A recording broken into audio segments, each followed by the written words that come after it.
Hey everybody, Rich here. I just wanted to give you a quick update on my virtual crime scene of the Oxford apartment, unit number 213, the arrest site of Jeffrey Dahmer.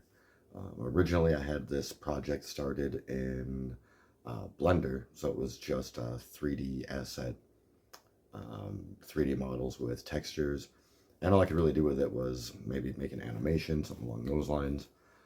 And post those. And I did that, and the only video I've posted to my channel here that's ever broken 100,000 views was that one, due to the weird resurgence in popularity in the Dahmer case about a year and a half ago, or a year ago. Anyway, I decided to restart the project and use the Unreal Engine in order to drive it so I can actually turn it into something that people can get a copy of and explore in their own time. So you may have noticed I released a teaser for this a couple weeks back, just showing the hallway, which thanks to a few people on Reddit for recommending that I add the hallway to the project. I think that makes a great introduction to it, and it kind of builds a little bit of suspense, I guess, for lack of a better term. But anyway, I wanted to show you some updates and actually walk through the apartment a little bit as it is right now. Everything you'll see is running in engine. It's all gameplay footage. I put that in quotes because it's not really a game. It's more of a museum piece, I guess. Well, it's a virtual crime scene. It is what it is. Well, anyway, I'll stop talking and show you where we're at right now. Thanks. So here we are in the hallway of the Oxford apartment on July 23rd, 1991, wee hours of the morning. Here we have apartment 214, which is where the Bass family lived. You may have read Varnell's book, and you've certainly seen interviews with Pamela. They had a double deadbolt on their door, as you can see in one of the crime scene photos looking through the apartment 213 door, which is right here across the hall, obviously. Here's an angle where a lot of people have seen this door from.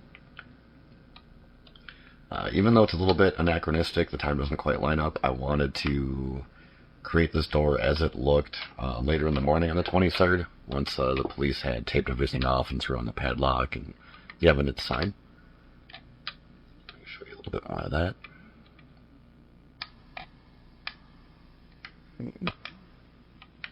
So anyway, let's head in and I'll show you where the project is at so far. So here we can enter into the living room. It's a very small apartment. There's the kitchen, intercom, and light switch. So yeah, let's take a look around. I'm pretty much just going to say what I see here because there's really not much I have to say about it. On this table we have a lot of empty beer cans, cigarette butts in the ashtray, pack of Newports, empty thing of Kleenex, Lysol, like that would put a dent in the stench. We have Woolworths brand pine cleaner, and then the electric toothbrush, which for some reason people thought was an Oral-B. It's even written in the FBI file. It's actually a Sunbeam. So that's what I made. Let's see. We got a white pages underneath the table there, from the Milwaukee area from 1990 to 91. Woolworths bag, paper bag. There's the Craftsman drill, and we all know what that was used for, along with the bleach. And then there was a backpack on the floor as well. Not sure if that was his, or maybe that was Tracy Edwards. Who knows? I certainly don't. And we'll move over to the fish tank. So we had two types of fish that I could verify for sure. Tiger barbs and African cichlids. So that's what I made. You can see a few of them over here swimming. That one up top doesn't seem to be doing too good.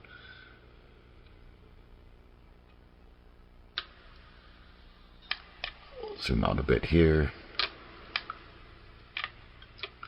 Let's see. So here is the Myota laptop that he was planning on selling. I think that's the only reason it was probably left out on the living room floor. I'll show you the receipt to that in a minute, because that's also in the kitchen area, I guess. This is a mystery bag, so if anyone has any way to identify what the hell bag this is, I would greatly appreciate it.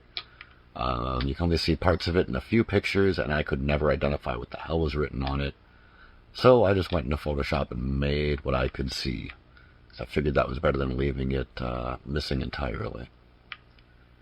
So I redid the plant up here and added in the peacock feathers and some of the moss and stuff. So glad that turned out fairly decent.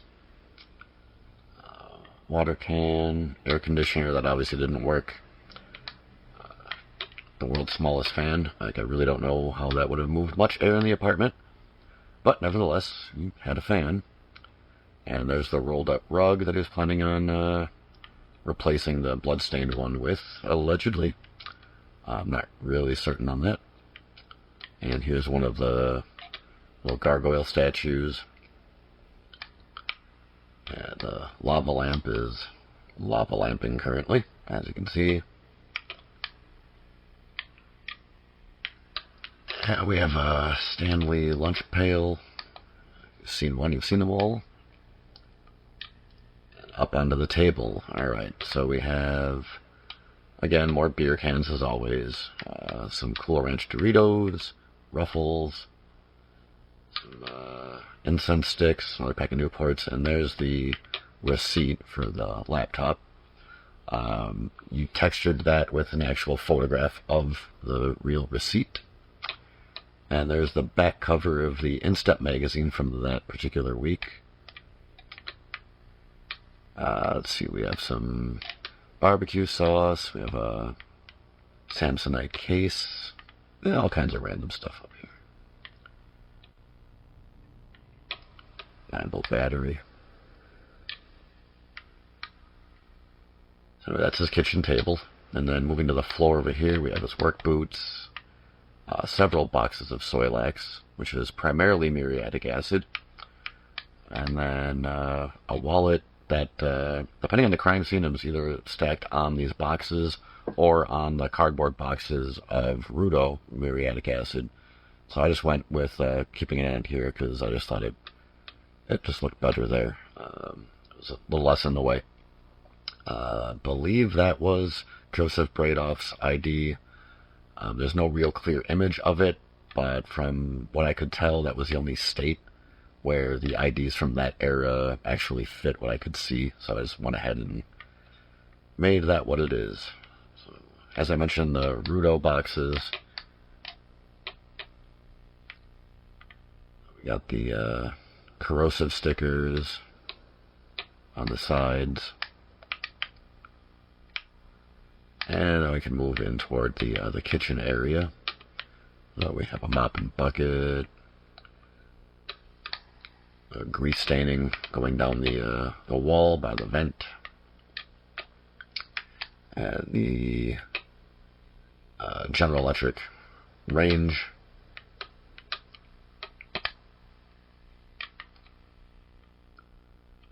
And another one of the things I couldn't identify but needed to be in there was whatever the hell this white thing is. Again, I just made what I could see. That's I didn't want to omit anything. There's 5 or 6 things that I just took a guess on. So if any of you know, please tell me, because I would love to make this as accurate as I possibly can. There's a bottle of Dawn. That is a collapsible dish rack with a towel on top of it. And up in the cabinets, we have a few items. There's one of those ceramic-styled butter containers in the bottom. And up here we have Imperial sugar, a thing of salt, Nutri-Grain cereal, a box of grape nuts, and then the McCormick black pepper. Which that one was the easiest one to identify because I've seen those containers my whole life. One thing with being from Milwaukee is there's certain things in here too that I could recognize a little bit more easily than other people might be able to. Also, being a teenager when this case broke, I'm also familiar with a lot of the packaging and things like that from the era. So anyway, that's the living room in a nutshell. I decided to go with some dim lights. just so when you get closer to things, there's a light on the camera, then that adds a little bit more detail to things. So I thought that would be kind of a nice touch. I think it adds a little bit to the realism. I don't know, you can let me know what you think. It's about 72 degrees in the apartment. Alright, how about that? Alright, so moving on. We have his alarm system warning sticker on his door, on the pocket door. And if we move in, we'll go to the closet first. A few points of interest here. Some of the things that were found, they pulled out, were the Craftsman drill manual, hammer, an empty backing of Stanley razor blades, a couple different types of masking tape, and one thing of packing tape. We have the Tornado fan box, and we have this large pot that had more human remains in it. And the only remains that I kept in this project, because to not have it there would seem strange in their omission. And my apologies to the victims on this, but there were 2 skulls with a few vertebrae stacked behind the jaw, so they're kind of separated out that way. Then we have a Odorsorb liquid, a jug of formaldehyde, and the top shelf. Ether and chloroform are the 2 things that really kind of jump out as something is not right here, because everything else is really mundane. We got a box of Kleenex, some Scott bathroom tissue, pack of pens, some Q-tips, toothpaste, bandages, acetone, nail polish remover, Ace cold compress, and speaking of being from Milwaukee from that era, All Glass Aquarium, that was the aquarium supply shop where he got all the stuff for the fish tank from. And that was a local business back then. So that's, there's a pillow with a little bit of blood staining on it. Autofocus doesn't want to focus on it right now. That is the closet, so we'll move on to the bathroom, which there were very few images of up until very recently. So the only things I knew for sure when I started on this was the Dial hand soap and the basic shapes of the toilet and sink, really. You could see the soap tray and a few of the Polaroids. I'm sure you know which ones I'm talking about. And then there was one photo where you can see the hardware from the drain taken out. But more recently, a couple more crime scenes have come forward, a few more crime scene photos have been released that show the shower curtain, which is this dark brown, almost black material with red plastic hooks on it, or rings to hold it in place. And then there's some staining on the bathtub that you could see in one of the photos, as well as the Pert Plus, because I guess he didn't have time to shampoo and condition. And the toilet paper roll. I don't know, it's a bathroom, you know, it is what it is. So moving on, another one of the things I was uncertain of was what would be in this frame. You can only see the edge of the frame in one of the crime scene photos. I have no idea what would have been in that one. I don't think it would have been similar to the ones he had in his bedroom, since this was more of a common area. Like, I don't think he'd put that up there if his folks were coming, so if anyone knows what the hell that is, I'd be fucking thrilled to know. So before we go to the bedroom, a couple more little points of interest, more of his home security stuff. So we had this it's latch and alarm. There's a sensor here that connects up there. That's part of this Black & Decker home security system, which I'll show you more of that in a minute. And I guess that will lead us into the bedroom. So here's the bedroom. We have the bloodstained mattress that more photos have been released in the last year. I'll just head in. So the few things I decided to do some censoring on are mostly over here. The Polaroids. I didn't want to omit them, but I also didn't want to keep them completely visible and clear. I just think that would be very disrespectful. Honestly, this whole project is kind of bordering on that. I don't want to push it over. But for those of you who have seen them in the past, you will recognize which ones these are, even with all the pixelization. And if you haven't, you kind of get a hint of what's going on here without it being too darn graphic. The door alarm box, we have his steel sack hefty trash bags, and a syringe that he used on a few of his victims. Over here we have even more beer cans, a video cassette from Venture Videos in Milwaukee, another Polaroid. So, zooming out. So we'll head in. Here is the black file cabinet that contained a couple of skulls and one complete disarticulated skeleton labeled computer program storage. That may have been true at one point. Another phone book, some more VHS tapes, some discarded clothing, a trash bin.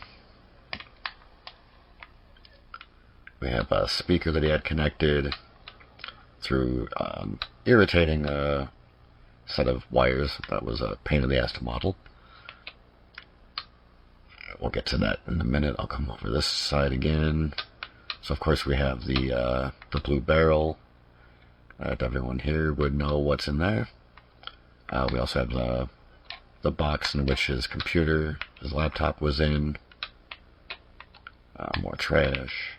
Then tucked behind here was a orange extension cord and his isobar power supply. And then here's the hub for his security system. There's also recently a photo that was released that shows the packaging for all of the home security sections. And that one I first identified from one photo that was shown during the trial, where you actually see that part of this wall, which is very helpful. We have the, doesn't want to focus. It's a Kenmore brand air purifier with a little incense burner. Again, don't think it made much of a dent in the smell. And we have this TV VCR combo. It's a ViewMax KMV 9002. There was someone I found on a CRT subreddit that had this exact television, and I had the manual, so I sent him the manual, and in exchange he sent me some high quality photographs so I could do some better modeling on it. Another VHS tape. I made this one Exorcist 3 because it's the only one that I know for certain he had in the apartment. Yeah. And on the floor over here we have a few things. Let's see, we have the VHS box for Be My Baby, 1964. Little bits of trash here and there. Newport pack. Sorry if the motion on this is giving you motion sickness or a headache. I apologize. You can see the edge of his, was it a Bushmaster knife? I forget the exact model of it. A couple more beer cans because they were everywhere. And then we're going to go back over here and take a closer look at all of this. One thing you might notice too is the time is consistent amongst all the clocks in here. So it's 3:19 a.m. according to the Chronoset, the timestamp on the game, and then also if we go up here to this clock, you'll see it's 3:19. The second hand is counting. Well, those do keep time for what it's worth. I don't know. Something I felt like adding to it. But anyway, zooming back into this, you can see the cord coming from the headphone output. There's a cassette cover for Def Leppard's Hysteria, empty liquor bottle, black mini mag light, some post-its in a holder, couple teal rolling papers, ashes, cigarette butts in the ashtray, and then the remote that goes with that TV VCR combo. There's also a small spray can that I believe was the Flexstone paint that he used to paint some of the skulls, perhaps. The size and shape of it is consistent with that, but with it having a towel in front of it, it's kind of impossible to completely identify. So I just left it as it is. And now let's see. So yep, that's all the points of interest in the bedroom as far as I can tell. So we're gonna go back out into the living room and wrap this up. So just wanted to show everybody where this project is at now. This is running without really any drop frames. I do have it pushed down to 30 frames a second to emulate an NTSC frame rate. So it makes sense because I wanted this to look like it was being shot on a camcorder and possibly played through a VCR. So 30 frames a second seemed reasonable for that. And a few of the other overlays I did too to try to sell that point. So let me know what you guys think on that too, like if it looks realistic and consistent. Yeah, so I guess that's the update as to where this project is as of early to mid-August 2024. Hoping to have this thing finished soon. And I'm going to try to get it released on Steam, perhaps.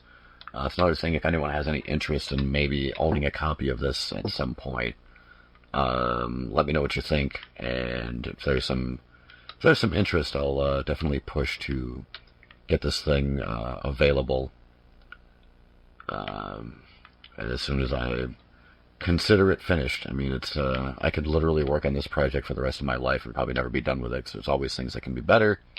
But you gotta, cut the cord at some point and just kind of let it go.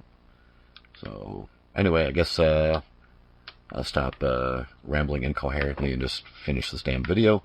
And thanks for watching, and let me know what you guys think. Thank you.